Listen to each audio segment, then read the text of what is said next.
Саламатсыздар.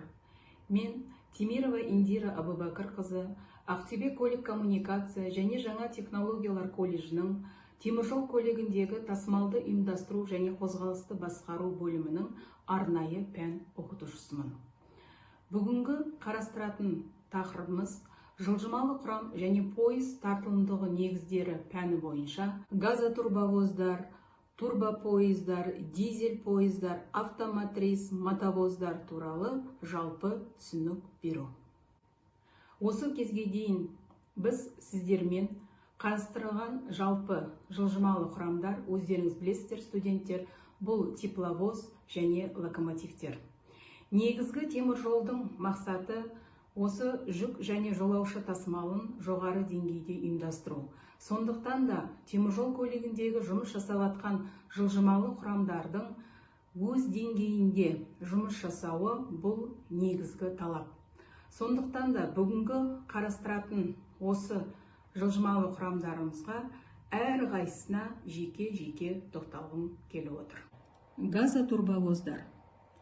Жалпы газотурбовоз іштен жанатын газ турбиналық қозғалтқышы бар локомотив. Газотурбовозда электр берілісі іс жүзінде әрдайым қолданылады. Газ турбиналық қозғалтқыш генератормен қосылған. Генератордың жұмысын студенттер сіздер өздеріңіз жақсы білесіздер, қандай функция атқаратын.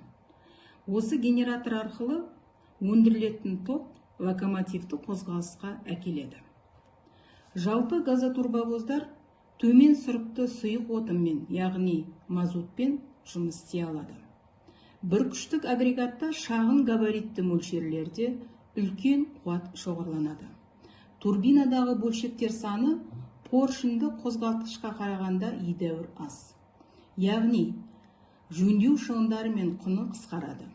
Үйкеліс беттерінің болмауы бөлшектерді салқындатудың өзге принципі поршынды қозғалтқышпен салыстырғанда майлаудың шығыны азайтуға мүмкіндік береді. Жылжымалы құрам түрі бұл автоматристер.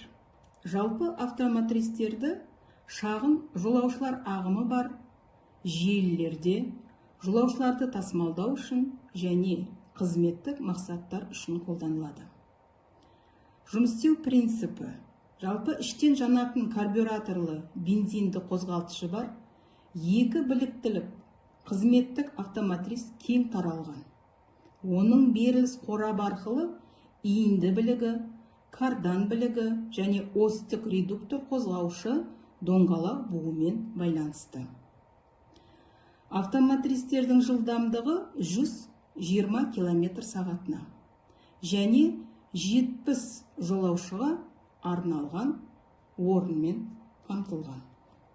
Келесі тоқталғым келіп отқан бұл дизель пойыздар мен турбо пойыздар. Дизель пойыздардың пайдалануы бұл электрленбеген теміржол учаскелерінде қала маңдық жолаушылар қозғалысында пайдаланады. Жалпы дизель пойыздар 3-4-6 вагондардан тұрады. Пойыздың басты, өздерің көріп отқандай, басты моторлы вагонда машинистің кабинасы орналасқан басқару постымен. Кабинаның артқы бөлігінде машиналық бөлім, онда жылыту котелы және де басқа да құралдар орналасқан. Қалған орын, яғни бөлігі вагонның қалған бөлігі жолаушыларға арналған. Ол 2 және 3 орынды отырғыштармен жабдықталған. Және де әр вагонда жолаушылардың мініп түсуіне ыңғайлы түсу құрылғылары қарастырылған. Жолаушылар бөлімшесінде люминесценттік жарық, мәжбүрлі желдету қолданылды. Яғни мәжбүрлі дегеніміз бұл жаңағы вентиляция. Жылдың суық мезгілінде вагонды жылыту дизельді салқындататын судың жылуы есебінен жүзеге асырылады. Дизель пойызды бақылаушы мен электр пневматикалық аппаратураның көмегімен машинист кабинасынан басқарып отырады. Турбопойыздарға тоқталатын болсақ, жалпы турбопойыздар жылдам қатынас үшін қозғалыс жылдамдығын өсуі кезінде жылжымалы құрамның, сондай-ақ турбореактивті қозғалтқыштарды пайдаланатын, оның күштік жабдықтарының массасының төмендеуі ерекше мәнге ие. Келесі жылжымалы құрам бұл дрезиналар. Жүк автодрезиналары теміржол жолдарында көбінесе маневрлық операцияларға қатысалады, және де жол шаруашылығында үлкен қолдану тапты. Олар жолдың жоғары құрылысының элементтерін, яғни рельс, шпалдар, бағыттама бұрмаларын, рельсті бекітпелер және жұмыс жүргізу орнына жеткізу үшін қажетті басқа да материалды төсеуге болатын борттары бар платформаларда орындалған. Жүк автодрезиналары жүк көтергіш құрылғыларымен, яғни крандармен жабдықталған. АГМ, АГМУ автодрезиналар теміржол көлігінде пайдалану кең таралған. Жалпы автодрезиналардың жүк көтергіштігі 5 тоннаға дейін болады. Келесі мотовоздар. Жалпы мотовоздар маневрлық жұмыстарында, өнеркәсіптік кәсіпорындардың, яғни кірме жолдарында жұмыс орындауда қолданылады. Сонымен қатар, мотовоздар кейбір трамвай шаруашылықтарында және метрополитенда кең қолданылады. Келесі тоқталатынымыз мотодрезиналар. Жалпы мотодрезиналар шағын жолаушылар ағыны бар желілерде жолаушыларды тасымалдау үшін және қызметтік мақсаттар үшін қолданылады. Олар мотоцикл үлгісіндегі қозғалтқышы, механикалық берілісі және болаттан жасалған дөңгелектері бар өздігінен қозғалатын арбаларды білдіреді. ID1 типті мотодрезина, басқаша оны инспекторлық дрезина деп айтамыз, жолаушыларды тасымалдауға арналған.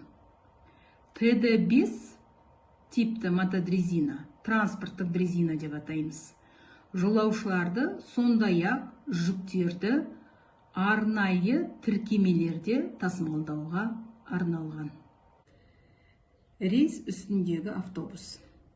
Рельстік автобус қала маңы және облыс аралық қатынастағы темір жолдардың аз әрекетті учаскелерінде жолаушыларды тасымалдауға арналған. Оның базасында командалық штабтық вагон, дербес жылжымалы медициналық пункт, зертхана, шеберхана, инспекциялық сапарларға арналған вагон құрылымы бар. Рейстік автобус екі басқару кабинасы бар, өздігінен жүретін көлік бірлігі болып табылады. Жолаушылар вагонын және машинист кабинасын жылыту жүйесімен, мәжбүрлі желдету жүйесімен, қос терезе, шыны пакеттерімен және сенімді жылу дыбыс құрылғыларымен жабдықталған. Жолаушыларға қажетті ыңғайлықты қамтамасыз етеді. Ал автоматты локомотив сигнализациясының бақылау құрылғысы, басқарудың бақылау диагностикалық жүйесі, машинистің бір кабинадан екінші кабинаға көшуі кезінде басқару блоктау құрылғысы, автоматты ашылатын есіктері, сенімді тежегіш жүйесі болуы барынша қауіпсіз жабдықталған.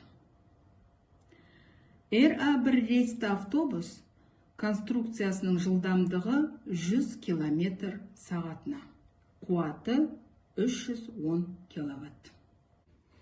Бүгінгі сабақта Біз сіздермен теміржол көлігіндегі пайдаланатын жылжымалы құрамдардың бірнеше түрлерімен таныстық. Енді осы алған теориялық материалды сіздер болашақта өндіріс орындарында тәжірибе түрінде кең пайдаланады деп үміттемін. Назарларыңызға